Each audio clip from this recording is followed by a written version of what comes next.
আজকে আমি ডিমের একটা রেসিপি করেও দেখাবো। ডিম আমি সেদ্ধ করে ছাড়িয়ে নিয়েছি। এটাতে আমি বেসিক মশলাই ইউজ করব, আদা, রসুন, পেঁয়াজ, টমেটো, কিন্তু একটু প্রসেসটা একটু অন্য হবে, যেটার জন্য এটা খেতে খুবই ভালো লাগবে। আমি ডিমটা ছাড়িয়ে এরকম একটু গায়েতে কাট লাগিয়ে ডিমটা আমি নুন হলুদ লাগিয়ে রাখছি।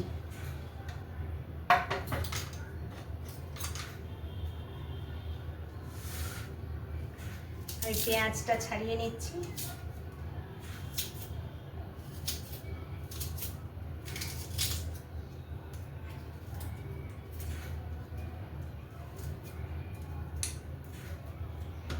আমি দুটো পেঁয়াজ ইউজ করব, একটা এরকম কুচি করে রেখে দিচ্ছি, আর একটা পেঁয়াজ, একটা রসুন, আর একটু 1 ইঞ্চি আদা আমি রোস্ট করে নেব। এটার একটা টেস্ট খুব ভালো হবে। রোস্ট করে নিলে না মশলাটা একটু বেশ কালো কালো হয়, দেখতেও গ্রেভিটা ভালো হয়, আর খেতেও খুব ভালো হয়।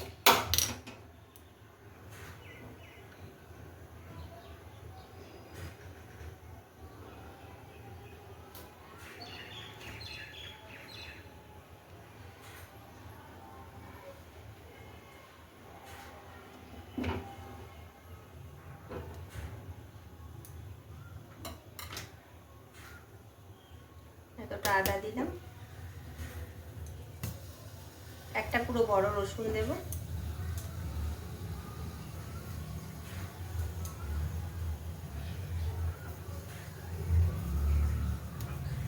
চারটে কাঁচা লঙ্কা দিলাম,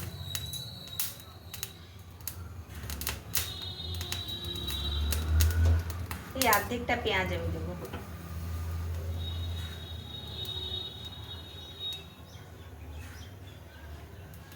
এটা রোস্ট হচ্ছে।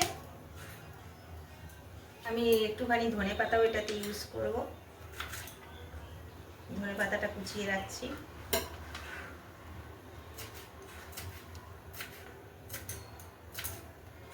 কিন্তু আগেকার ডিমের যেমন একটা টেস্ট হতো, ডিমের ঝোল বানালেই কি ভালো লাগতো, মাঝে বানাতো ডিমের ঝোল, গন্ধটাই অন্যরকম লাগতো। এখন কেন জানি পোলট্রির ডিমগুলো খেতে ভালো লাগে না, যতই টেস্ট করে রান্না করি কেন জানি মনে হয় কি কিছু একটা মিসিং আছে।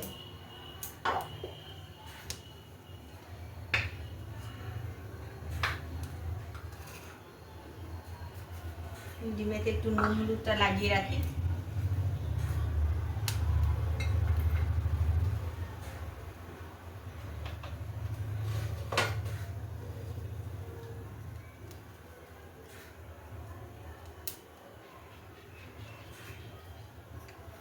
আমার এদিকে মশলাটা রোস্ট হচ্ছে, পেঁয়াজ রসুন রোস্ট হচ্ছে, আমি ডিমটা ভেজে নিই।